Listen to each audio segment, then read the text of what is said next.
Okay, so welcome, Therapeutic Speakeasy. I'm Dr. Sarah Stewart-Spencer, and we're here with Dr. Kottler, and we're going to be going over just a couple of things to give you maybe an insider perspective with one of our great pioneers in the field. So I kind of want to start off with asking, you know, you've really advanced so much in our field, and you've given and really developed lots of, especially relationship, empathy, all of these really, to me, foundational aspects of what our field is about. And I kind of want to know from you your personal reflection, your journey, like what this has been like for you. Well, Sarah, I struggled with as a student, and I've struggled all these years since then with the obsession that we seem to have with arguing about which theory is better than the other theories and which techniques are better. And it just, in drawing on my own experience and thinking about, so why am I the way I am, or how did I get into this field, and who helped me and how did they help me, whether it was a counselor or a teacher or a coach or a mentor or somebody, it was always a relational connection. I could care less what theory they subscribed to or what techniques they used.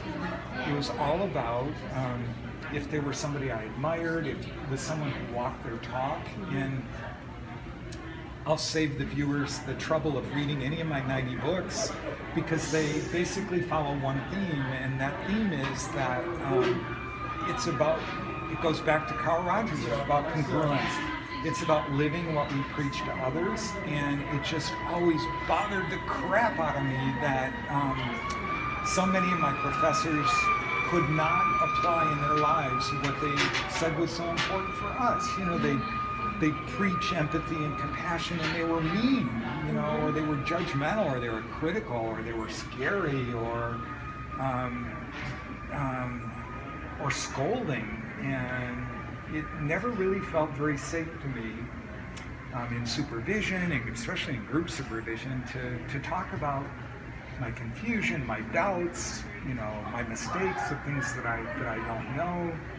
And so I made a living for 40 years writing about the things that others wouldn't speak about, you know, which is, you know, essentially my deep feeling of incompetence, that I don't know what I'm doing a lot of the time, including right now. I don't know what I'm talking about. I'm making stuff up, and I love that. I've learned to embrace that we don't need to know everything. We don't need to know how to do everything to be able to help people if we're really good at making those relational connections.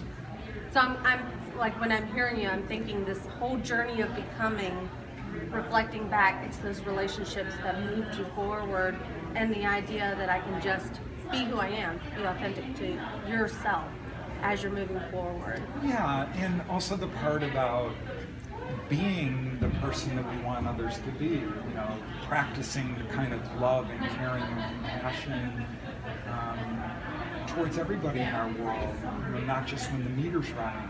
And so this, you know, the worst thing you could ever say to me is that I'm a hypocrite. You know, that is so wounding, because it's true, I am. But every time I'm made aware of any way that I'm not applying in my life what I think is important for others, that's the motivation and inspiration that I need to get back to work.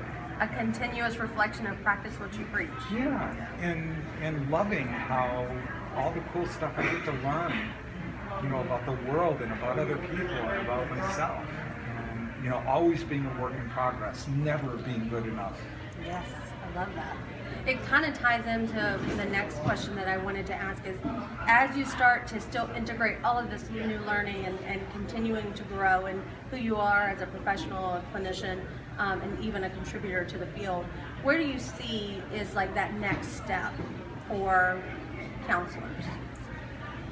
Yeah, I don't know, and I don't think anyone knows, and because I think about this a lot, how, you know, if not for thousands of years, then for hundreds of years, the only technology you needed to know was like how to saddle a horse, or like how to sand your Yes. spear to make sure that it, or I guess when guns came along, how to load a gun. But now it's like every year, technology, so, with respect to teaching, that, the big push right now, which I find important, is in some ways that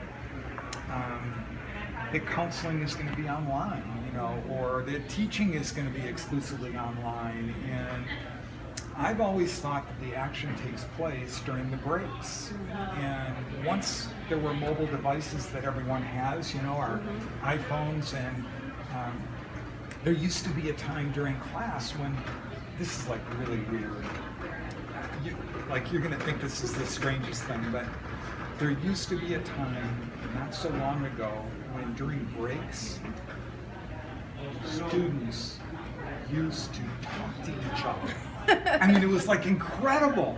They'd actually talk to each other during break. Not play on their phone? Not be on their phone like everybody. I don't know if that existed. No, it doesn't. No. So, if we project 5 years in the future, is all of training going to be delivered online? Not through video. Will there be, like reenactments of ourselves? Where we can transport ourselves or something. I mean, we're going to have self-driving cars, so I have no idea what's going to happen, but I find it a bit scary because on one hand, it seems like it would compromise deep intimacy, and yet on the other hand, when people grow up with this as part of their world, then it just becomes a natural way of being. So I'm trying really hard. My growth edge right now is to stifle my own judgment. Like when I go into a restaurant and see a family of 6 and they're all on their phones, or, but here's the thing. This morning, I have a 2.5-year-old granddaughter. This morning, my phone rings and it's FaceTime, and my 2.5-year-old granddaughter is saying, "Hi, Papa, what are you doing?" There's that connection. So then I hear my son in the distance that says, "Dad, she called you herself." Oh. She said, "Siri, call Dad," because she knew it was my son's phone and he calls me Dad. So he knew to tell Siri to call Dad. So that's the world now. And I know in her brain, it doesn't make any difference to her whether she interacts with me on this little device or whether I'm in the room. It's the same thing. Like, it might feel different to me, but it doesn't to her. And so when I think about, what's counseling going to be like, I think it's going to be like that. I think there's just going to be all kinds of ways of being with people when we're not in their physical space, which you guys already know. Yeah. So a part of it is kind of the fear of what technology would do, but on the other end, people are integrating themselves into it, so it's becoming more natural. Yeah. So there's going to be some balance, it sounds like. But that's why I don't think that me or anyone can predict, what are things going to be like 5 years? Because could we have known 5 years ago that we could be doing this right now? There's people standing there with their little phones, and the quality of the video that they're producing right now as we talk is like the equivalent of a $2,000 Sony, professional camera that they were using 5 years ago. In the spur of the moment. Yeah, it's amazing.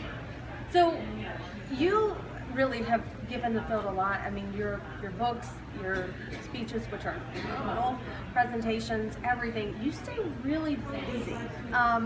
What do you do? I know self-care is always that back burner kind of discussion that we have in the field. What do you do to kind of stay fresh, to stay excited about the field? Well, this wouldn't surprise you that everything is about relationships and friendships and family. I take really good care of myself. I mean, I work out every day. I'm really careful what I eat.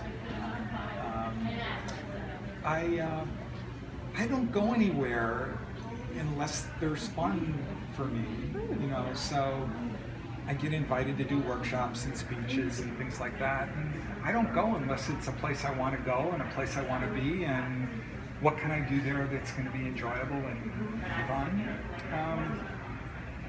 But you're catching me at a time in my life when kind of towards the end of my career, when there's something that's going to come next, and I don't know what that is yet. That unknown part. Yeah. So it's, I get bored easily, so I reinvent myself. I don't recognize, people might comment on a book that I wrote that's only 2 years old, and like, I don't believe that anymore. I moved on to something else. So it's that becoming. Yeah, I love that about our field. That there's like always something new to learn and study and get better at. So I think that's how I stay fresh. I love that. That's a perfect answer. So I wanted to say thank you so much for giving our readers just a little behind the scenes, because you've given so much, and thank you for what you've done. Sure.